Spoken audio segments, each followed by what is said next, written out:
आणि आताची मोठी बातमी समोर येते। नाशिकच्या पालकमंत्रीपदी गिरीश महाजन यांचीच नियुक्ती करण्यात आली आहे। नाशिकच्या पालकमंत्री पदाचा एकीकडे जोरदार असा तिढा आपल्याला पाहायला मिळत होता। यावरती अर्थातच वारंवार दावा हा शिवसेनेनं सुद्धा केलेला होता। मात्र नाशिकच्या पालकमंत्रीपदी गिरीश महाजन यांची नियुक्ती करण्यात आलेली आहे। यावरती वारंवार प्रश्न उपस्थित केले जात होते आणि त्यावरती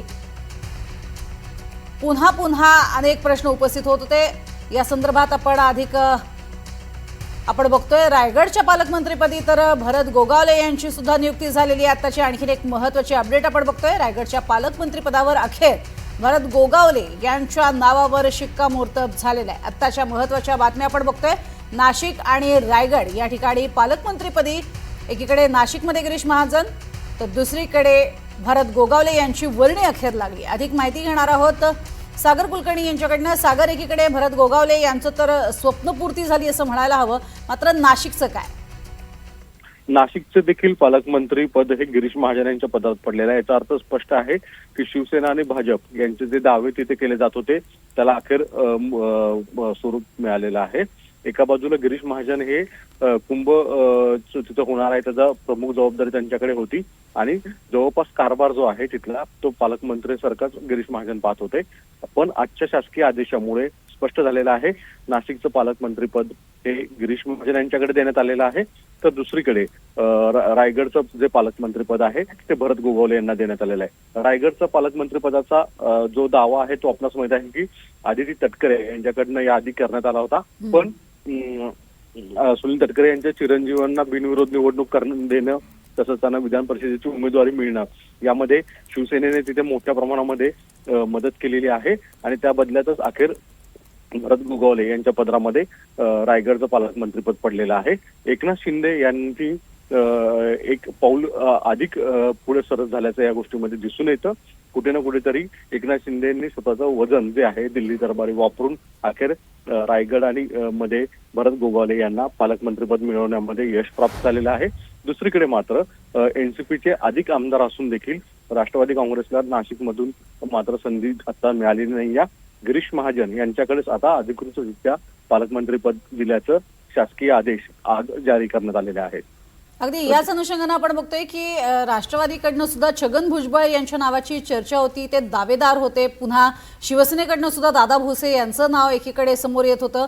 मात्र तरीही पालकमंत्रीपदावरती आपलं नाव कोरड्यामध्ये अर्थातच महाजनांना यश आलेलं आहे। यापूर्वी त्यांना याबद्दल विचारलं असता वरती देव बसलाय अशा स्वरूपाचं एक सूचक वक्तव्य सुद्धा महाजनांनी केलेलं होतं। प्रज्ञा, आपणास माहित आहे की 15 ऑगस्ट जे ध्वजारोहण आहे हे दोन्ही या नेत्यांनीच केलं होतं आता 2 दिवसापूर्वी।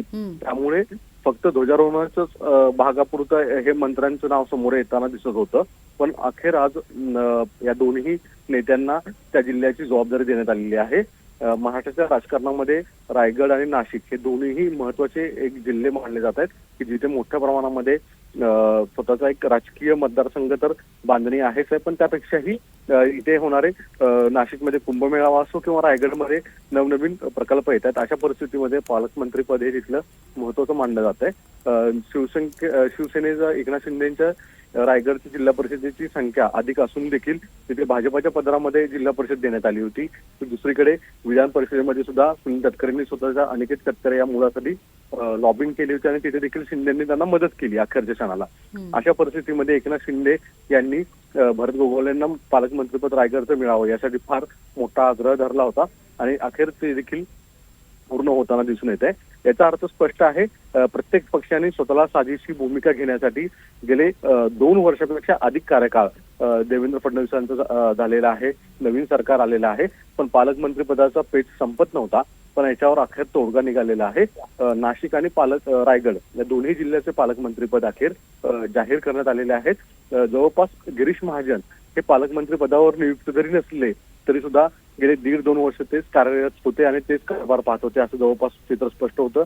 त्यातल्या चांगल्या वाईट सगळ्या गोष्टींना गिरीश महाजनांना जबाबदार धरलं जात होतं। आता अधिकृतरित्या नाशिकचं पालकमंत्रीपद गिरीश महाजनांकडे आलेलं आहे, तर दुसरीकडे रायगडचं पालकमंत्रीपद भरत गोगावलेंकडे आलेलं आहे। कुठे ना कुठेतरी महायुतीमध्ये तडजोडीचं राजकारण परत एकदा दिसलेलं आहे, पण जवळपास स्वतःला जे हवंय तेच मुख्यमंत्री देवेंद्र फडणवीस यांनी आणि उपमुख्यमंत्री एकनाथ शिंदे यांनी करून थोडंसं सागर तुम्हाला थांबवतीये. आमदार महेंद्र थोरवे सध्या आपल्या सोबत आहेत. महेंद्रजी, रायगडच्या पालकमंत्रीपदी तरी भरत गोगावले यांची अखेर नियुक्ती झालेली आहे. तुमच्यासाठी आनंदाची बाब. मात्र नाशिकमध्ये पुन्हा एकदा महाजनच पालकमंत्री असणार आहेत. होय, खरोखरच आज रायगडकरांसाठी, आमच्यासाठी, सगळ्यांसाठी, शिवसेनेसाठी रायगडच्या आनंदाचा दिवस आहे, उत्सवाचा दिवस आहे. कारण गेली आम्ही 2 टर्मचा आता मी आमदार आहे. मागच्या टर्मला सुद्धा उद्धव साहेब मुख्यमंत्री बसले तेव्हाही आमचे 3 आमदार आम्ही असताना सुद्धा पालकमंत्री पद राष्ट्रवादीकडे गेलं होतं आणि ते शिवसेनेचे मुख्यमंत्री असताना घडलं होतं. आणि त्याच्यामुळेच आमचा पुढील काळामध्ये तो उठाव झाला होता. त्या उठावामध्ये रायगडचा मोठा सहभाग होता आणि भरत शेठ नंतर मंत्री होत असताना सुद्धा त्यांनी स्वतःचं मंत्रीपद आपण केलं होतं. हे सुद्धा संपूर्ण महाराष्ट्राने पाहिलेलं आणि म्हणून आज भरत शेठ यांना मंत्री करून पालकमंत्री आज केल्याबद्दल मी मुख्यमंत्री महोदयांचे आणि शिंदे साहेबांचे आणि सुनेत्रांचे या ठिकाणी आभार व्यक्त करतो. आणि खऱ्या अर्थाने रायगडच्या विकासाला आता गती देण्याचं काम हे शिवसेना आणि महायुतीच्या माध्यमातून भविष्य काळामध्ये होईल असा आत्मविश्वास.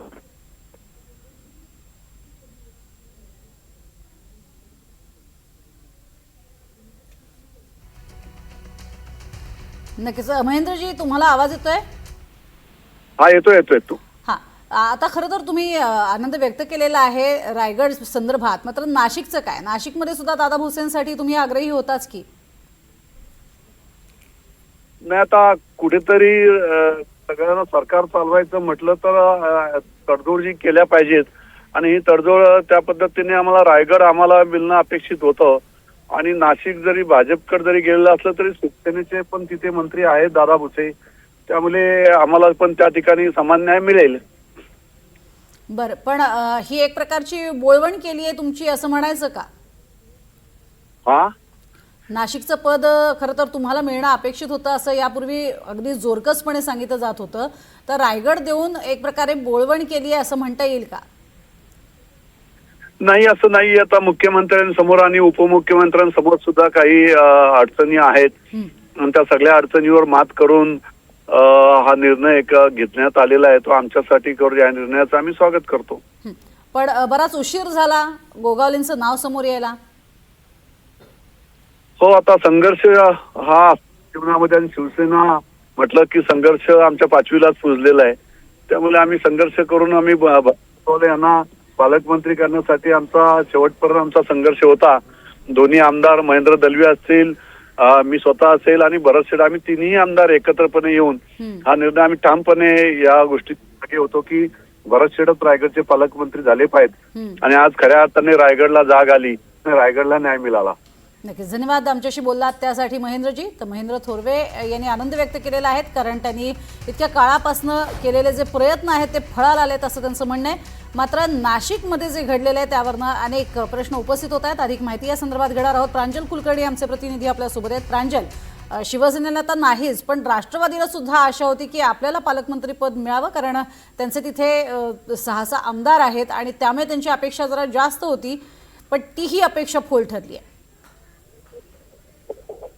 प्रज्ञा, आपण जर बघितलं तर गेल्या अनेक खरं तर महिने नाही तर वर्षांपासूनच नाशिकला पालकमंत्री कधी मिळणार ही चर्चा ही सुरू होती. खास करून बघितलं तर रायगडवरून नाशिकचं घोडं अडलंय अशी देखील राजकीय वर्तुळामध्ये बोललं हे जात होतं. आणि दरम्यान आपण जर बघितलं तर आज अखेर पालकमंत्री पदाची नाशिक आणि रायगडची यादी समोर आलेली आहे आणि नाशिकला गिरीश महाजन यांना पालकमंत्री पद जे आहे ते देण्यात आलेलं आहे. एकंदरीतच बघितलं तर गिरीश महाजन यांची ती काही देहबोली गेल्या अनेक दिवसांपासूनच खर्च होती की पालकमंत्री खरं तर मीच असणार, त्यांच्याकडून अगदी कॉन्फिडन्सने सांगितलं जात होतं. दरम्यान आता जर बघितलं तर मी महापालिकेबाहेर आहेत आणि या महापालिकेमध्ये देखील गेल्याच आठवड्यामध्ये खड्ड्यांबाबत एक बैठक ही घेण्यात आलेली होती आणि या बैठकीमध्ये देखील सुद्धा गिरीश महाजन यांनी म्हटलेलं होतं की पालकमंत्री अजून घोषित झालेले नाही आहेत, मात्र मी कुठे कमतरता आहे का, मी कुठे कमी पडतोय का, असं देखील त्यांनी प्रश्न हा उपस्थित केलेला होता. दरम्यान आता गिरीश महाजन यांची पालकमंत्री म्हणून नियुक्ती झाली आहे. विशेष जर बघितलं तर गिरीश महाजन हे नाशिकचे कुंभमेळा मंत्री देखील आहेत, त्यामुळे दुसरी जबाबदारी आता गिरीश महाजन यांच्यावरती देण्यात आलेली आहेत. एकंदरीतच बघितलं तर राजकीय पक्ष असतील, पदाधिकारी असतील, यासोबतच अधिकाऱ्यांमध्ये देखील दबक्या आवाजात खरं तर बोललं जात होतं की DPDCच्या बैठका या होत नाही आहेत, त्यामुळे अनेक विकास कामं देखील खोळंबलेली आहेत, हे देखील बोललं जात होतं. त्यामुळे कुठेतरी आता पालकमंत्री पद हे मिळालं आहेत आणि ही सर्व कामं जी आहेत ती मार्गी लागतील असं देखील आता आपण आशा बाळगायला हरकत नाही आहेत. तसं जर बघितलं तर नाशिकच्या पालकमंत्री पदावरून महायुतीमध्ये जबरदस्त कतरस्सिकेची बघायला मिळत होती. म्हणजे अगदी जर बघितलं तर शिवसेनेकडून दादा भुसे, जे खरं तर मागे देखील पालकमंत्री हे राहिलेले आहेत, ते दादा भुसे पुन्हा एकदा इच्छुक होते. यासोबतच छगन भुजबळ यांच्याकडून देखील कुठेतरी दावा हा केला जात होता. जर बघितलं तर मागीलच काही दिवसांमध्ये छगन भुजबळ यांना पालकमंत्री करा, खड्ड्यांच्या मुद्द्यावरूनच खरं तर राष्ट्रवादी युवक काँग्रेसने नाशिकमध्ये होर्डिंग देखील लावलेले होते. त्यानंतर सुद्धा नाशिक पालकमंत्री पदाचा जो विषय आहे तो खरं तर चर्चेत हा आलेला होता. यासोबतच जर बघितलं तर 7 खरं तर राष्ट्रवादी अजित पवार गटाचे नाशिकमध्ये आमदार आहेत, त्यामुळे पालकमंत्री पद खरं तर आमच्याकडे यावं अशी देखील मागणी जी आहे, असा देखील दावा जो आहे तो वारंवार राष्ट्रवादीकडून केला जात होता. आणि अखेर आज जर बघितलं तर पुन्हा एकदा गिरीश महाजन यांनाच पालकमंत्री हे करण्यात आलेले आहेत. आतापर्यंत आपण जर बघितलं तर अगदी 26 जानेवारी असेल, 1 मे असेल, 15 ऑगस्ट असेल, यावेळी देखील गिरीश महाजन यांच्या हस्तेच खरं तर ध्वजारोहण देखील झालेलं होतं. मात्र जर हाच प्रश्न उपस्थित होता की अधिकृतपणे नाशिकचं पालकमंत्री पद नक्की कोणाला मिळत आहे, आणि जर बघितलं तर आज अखेर ही घोषणाही झालेली आहेत आणि गिरीश महाजन यांनाच पालकमंत्री जे आहेत ते करण्यात आलेलं आहे.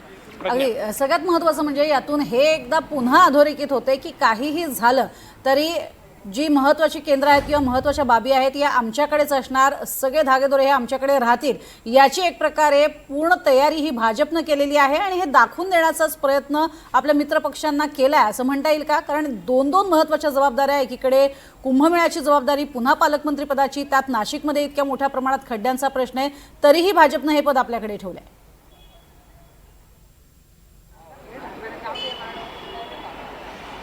खरं आहे प्रज्ञा, म्हणजे जर बघितलं तर कुंभमेळा हा पुढे आहे आणि हा कुंभमेळा फक्त नाशिक किंवा महाराष्ट्रासाठी नाही तर देशभरासाठी खरं तर महत्त्वाचा आहे. त्यामुळे कुंभमेळा मंत्री पद जे आहे ते खरं तर भाजपने स्वतःजवळच ठेवलेलं होतं, गिरीश महाजन यांच्याकडेच हे पद दिलेलं होतं. त्या पाठोपाठ जर बघितलं तर नाशिक पालकमंत्री पदासाठी देखील जोरदार रस्सीखेच ही होती, दावे हे केले जात होते. मात्र जर बघितलं तर आता कुठेतरी पालकमंत्री पद देखील भाजपने स्वतःजवळच ठेवलेलं आहे. खास करून जसं मी म्हटलं तसं की जी काही राजकीय ऊर्जा चर्चा होती किंवा जे काही दबक्या आवाजात देखील बोललं जात होतं, त्यानुसार रायगडवरून खरं तर नाशिकचं देखील पालकमंत्री पद जे आहे ते रखडलेलं होतं. कारण नाशिकच्या जागेवर जर बघितलं तर भरत गोगावले असतील, हे खरं तर चांगलेच आक्रमक झालेले होते. अनेक भाषणामध्ये देखील जर आपण बघितलं तर कुठेतरी भरत गोगावलेंकडून वारंवार खरं तर निशाणा जो आहे तो महायुतीवरती साधला जात होता, खास करून राष्ट्रवादीवरती साधला जात होता. आणि ते पालकमंत्री पद जे आहे ते माझ्याचकडे राहणार असं देखील गोगावले हे सांगत होते. दरम्यान जर बघितलं तर अनेक दिवसांपासूनच्या प्रतीक्षेनंतर अखेर नाशिकला पालकमंत्री पद जे आहे ते मिळालेलं आहे.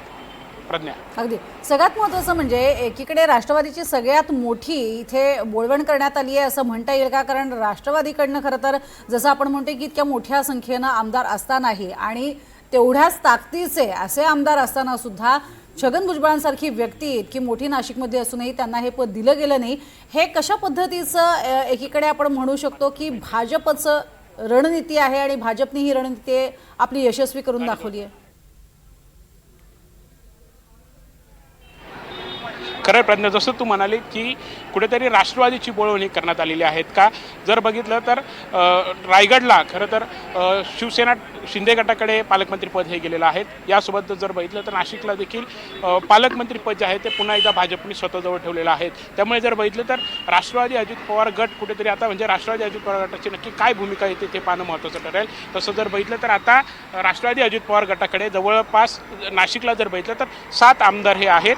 यासोबतच जर बघितलं तर एकूणच 7 आमदार आहेत. यासह नगरसेवकांची देखील संख्याही त्यांच्याकडे अधिक आहेत आणि त्यामुळेच पालकमंत्री खरं आमच्याकडेच राहावं अशी वारंवार मागणी ही केली जात होती. छगन भुजबळांकडे पालकमंत्रीपद द्या असं देखील बोललं जात होतं, मात्र तसं झालेलं नाही आहे.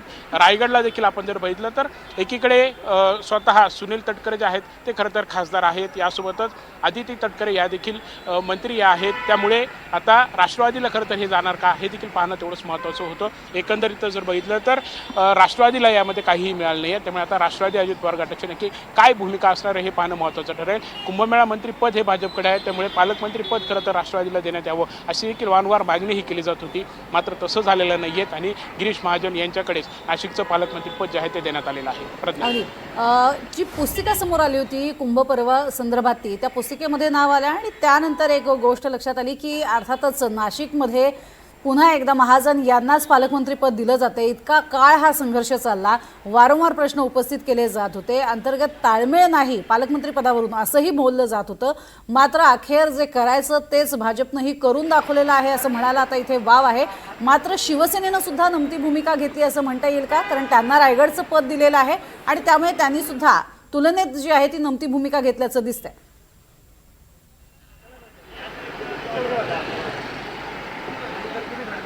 मुळातच प्रज्ञा जर बघितलं तर कुंभमेळा आहेत आणि साधू महंतांची देखील जर बघितलं तर आत्ता गेल्याच आठवड्यामध्ये एक पत्रकार परिषद साधू महंतांची झाली होती आणि त्यांनी देखील नाराजी ही व्यक्त केलेली होती की जवळपास कुंभमेळ्याची अनेक कामं ही बाकी आहेत आणि नाशिकला खरं तर पालकमंत्री नाही आहेत याची खंत खरं तर साधू महंतांनी देखील स्वतः व्यक्त केलेली होती. एकंदरीतच जर बघितलं तर हा तिढा जो आहे तो खरं तर अनेक महिने नाही तर वर्षांपासूनच होता. पालकमंत्री पद हे दिलं जात नाही आहेत आणि त्यामुळे थोडंसं तुम्हाला थांबवते. सुनील तटकरे सध्या आपल्या सोबत आहेत, खासदार राष्ट्रवादीचे. सुनीलजी, आता समोर आलेली जी नावं आहेत त्यावरती तुम्ही समाधानी आहेत का? कारण नाशिकमधनं खरं तर राष्ट्रवादीचं नाव अपेक्षित होतं पालकमंत्रीपदासाठी. नाही, त्यावेळेला सुद्धा सुरुवातीला ज्यावेळेला पालकमंत्री पदाची घोषणा झाली त्यावेळेला नाशिकला गिरीश महाजनची पण घोषणा झाली होती आणि रायगडला अदिती तटकरेंची घोषणा झाली होती. नंतर ते थांबवण्यात आलं होतं. मधल्या कालावधीमध्ये 2 महिन्यापूर्वी आम्ही सगळेजण एकत्रितपणाने चर्चा केली होती. त्यामध्ये राज्याचे लोकप्रिय मुख्यमंत्री देवेंद्रजी फडणवीस, मुख्यमंत्री एकनाथराव शिंदे साहेब, आमच्या राष्ट्रीय अध्यक्ष उपमुख्यमंत्री सुनेत्राबाईंनी सर्वांनी सामुदायिक चर्चा करून रायगडला पालकमंत्री शिवसेनेचा करण्याबद्दल आम्ही सहमती दिली होती. त्या पद्धतीने आज त्यांची नियुक्ती त्या ठिकाणी झाली. भरत गोगावले यांचं मनापासून अभिनंदन करतो आणि त्यांनाही आणि सर्वांनाच आग्रहाची विनंती सुद्धा करतो. देशामध्ये पंतप्रधान नरेंद्र मोदी साहेबांच्या नेतृत्वाखाली इंडियामध्ये आपण काम करतो, राज्यामध्ये देवेंद्रच्या नेतृत्वाखाली काम करतो. राज्य आणि देश बळकट करण्यासाठी, विशेष करून रायगडला लोकाभिमुख करण्यासाठी, विकासामुख करण्यासाठी सर्वांनी सामुदायिकरित्या काम करूया. माझ्या मनपूर्वक हार्दिक शुभेच्छा. सुनीलजी, पण मुलाच्या आमदारकीसाठी मुलीला पालकमंत्रीपद सोडावं लागलं अशी चर्चा सुरू आहे आता. कोणाला काय चर्चा करायची असेल ते करू द्या. मी नेहमी राजकारणामध्ये चर्चेच्या द्वारे प्रश्न सोडण्यामध्ये नेहमीच प्राधान्य दिलेलं आहे. रायगड जिल्ह्याचा किंवा रत्नागिरीचा मी 15 वर्ष पालकमंत्री राहिलो. एकाच वेळेला रायगड आणि रत्नागिरी जिल्ह्याचं पालकमंत्रीपद भूषवलेलं आहे. अशा वेळेला चर्चेतून प्रश्न सोडवायचे असतात. ज्या वेळेला आघाडीचं सरकार असतं, युतीचं सरकार असतं, 2 पेक्षा अधिक पक्षाचं सरकार असतं किंवा एका पेक्षा अधिक पक्षाचं सरकार असतं, त्यावेळेला चर्चा करून मार्ग काढावा लागत असतो. तो मार्ग काढण्याच्यासाठी आम्ही त्या ठिकाणी सहमती दर्शवली. त्याच्यातून हे होत आहे. तर मला मनापासूनचा मी त्याचा स्वीकार केलेला आहे किंवा सहमती दिली. त्याच्यानंतर ती नियुक्ती झाली. मी मोकेपणाने भरत गोगावले यांचं अभिनंदन करतो आणि एकत्रितपणाने काम करण्यासाठी आपण सर्वांनी मिळून आता काम करूया अशी आग्रहपूर्वक त्यांना सूचनाही करतो. सुनीलजी, कोणत्या मुद्द्यावरती ही सहमती झाली? नाही, आता पक्षांतर्गत सगळ्याच बाबी आघाडीच्या काय आम्ही सांगणं अभिप्रेत नाही. आम्ही एकत्रितपणाने काम करतो आहोत एनडीएच्या नेतृत्वाखाली, मोदी साहेबांच्या, देवेंद्रजीच्या. अशा वेळेला काही गोष्टी सहमतीने कराव्या लागतात. त्याच्यातली एक बाब आहे आणि ती आम्ही आनंदाने केलेली आहे. याच्यात कुठल्याही पद्धतीचं काही हे कटुता किंवा काही अष्टाचं काही कारण नाही. एकत्रितपणाने सामुदायिकरित्या घेतलेला निर्णय आहे. त्याचा आम्ही सर्व स्वागत करू आणि पुढे गतिमान पद्धतीने चालू. धन्यवाद. बरं सुनीलजी, सागर आमचे प्रतिनिधी आहेत, त्यांना बोलायचे तुमच्याशी. तटकर साहेब, मला एक विचारायचं आहे. तुम्ही आत्ता सांगितलं की जवळपास 1 दशकपेक्षा जास्त काळ तुम्ही पालकमंत्री रायगडचं होतात. आता शिवसेनेकडे हे दिलं गेलेलं आहे. अर्थात शिवसेनेतले त्या जिल्ह्यातले जे आमदार आहेत त्यांनी तुमच्यावर टीका टिप्पणी केली. तुम्ही त्याला काही ठिकाणी कधी काळी उत्तर दिलं, काही ठिकाणी उत्तर नाही दिलं. पण अशा स्वरूपामध्ये ज्यावेळेस शिंदेंच्या समर्थक मंत्र्यांना या जिल्ह्याचं नेतृत्व मिळतं तर हा जिल्ह्याचा वाद जो आहे, जो पातळी सोडून अनेक वेळा झालेला आहे शाब्दिक टीकांमध्ये, तो कमी कशा स्वरूपात करायचं तुम्ही मार्गदर्शन कराल किंवा सूचना कराल? सुनील तटकरे सध्या आपल्या सोबत नाही आहेत, मात्र आपण बघतोय की सुनील तटकरे यांनी हे स्पष्ट केलेलं आहे की आता आम्ही एकत्रित काम करत असताना काही बाबींवरती आम्हाला सहमती दर्शवत असतो आणि त्यामध्ये कोणतीही कटुता न ठेवता हे पालकमंत्रीपद जे आहे ते भरत गोगावले यांच्याकडे आहे. अधिक माहिती या संदर्भातली आपण घेतोय सागर यांच्याकडनं. सागर, ज्या पद्धतीनं हे वक्तव्य केलंय की कोणत्या मुद्द्यावरती हा निर्णय झालेला आहे यावरती त्यांनी काही भाष्य केलेलं नाही, कारण पक्षांतर्गत हा विषय आहे. आमच्या सगळ्यांच्या एकत्रित निर्णयावरती आम्ही ठाम होतो आणि त्यानंतर हा निर्णय झाला असं त्यांचं म्हणणं आहे. कोणता महत्त्वाचा मुद्दा असेल यामध्ये? प्रज्ञा, स्पष्ट आहे की दोन गोष्टींमध्ये प्रचंड तडजोड जी आहे ती तटकरेंना करावी लागली आहे. आत्ता त्यांच्या बोलण्यातनं, प्रतिक्रियातनं त्यांनी भलेही भरत गोगावलेंना शुभेच्छा दिल्या असल्या तरीसुद्धा अनिकेत तटकरे यांना विधान परिषदेत निवडणूक तिकीट मिळवणं हे पक्षांतर्गत तटकरेंसाठी फार मोठं चॅलेंज होतं. आणि दुसरीकडे त्यांना तिकीट मिळाल्यानंतर ती बिनविरोध करण्यासाठी मित्रपक्षांची मदत ही फार महत्त्वाचा भाग मानावा लागणार आहे. अर्थात आदित्य तटकरे यांच्या बाबतीत महिला व बालविकास विभागाच्या अंतर्गत कायम राष्ट्रवादीमध्ये आता गेल्या काही कालावधीमध्ये चर्चा ज्या समोर येत आहेत त्यानुसार त्यांच्या मंत्रिपदावर सुद्धा गडांतर येईल की काय. राष्ट्रवादीचे काही नेते, बडे नेते जे आहेत ते या संदर्भात हालचाली करतायत अशी चर्चा कायम सुरू असते. अर्थात याबाबतच्या घडामोडी काही घडतायत न घडतायत हे पुढच्या काळात स्पष्ट होईल. पण तुर्तच तरी रायगडसारख्या पालकमंत्रीपद जे तटकरेंकडं निर्विवाद सत्ता होती एकेकाळी, ती पालकमंत्रीपदामध्ये त्यांना तडजोड करावी लागली आहे. आणि त्याचं मुख्य कारण म्हणजे अनिकेत तटकरे यांना मिळण्यात आलेली विधान परिषदेची उमेदवारी ती बिनविरोध करण्यासाठी भाजप आणि शिवसेना एकनाथ शिंदेंनी दिलेलं सहयोग याच्या बदल्यात कुठे ना कुठेतरी ही तडजोड झालेली आहे. अर्थात आता प्रश्न याच्या पुढे फक्त उपस्थित राहतोय तो पालकमंत्रीपद निमित्त 2 वर्ष नियुक्तीला लागले. पण याच्या पुढचं जे काम आहे ते अंतर्गत जिल्ह्यातला संघर्ष, कारण की महेंद्र थोरवे आहेत, दळवी आहेत, असे आमदार जे तटकरे परिवारांवर प्रचंड जोरदार टीका करतात. अशा परिस्थितीमध्ये रायगडचं नेतृत्व शिंदेंकडे शिवसेना असणाऱ्या एका गोगावले यांना मिळणं याचा अर्थ तटकरेंसाठी मोठी ही अंतर्गत राजकीय संघर्ष भविष्यामध्ये मांडून ठेवला आहे जवळपास स्पष्ट दिसून येतं. नक्कीच. आणि अर्थातच ते आपल्याला बघावं लागेल कशा पद्धतीनं हा येत्या काळामध्ये पालकमंत्री पदाचा डोलारा सांभाळला जातो. तुर्तास धन्यवाद या संपूर्ण माहितीसाठी सागर, आणि प्रांजल कुलकर्णी आपलेही आभार संपूर्ण माहितीसाठी.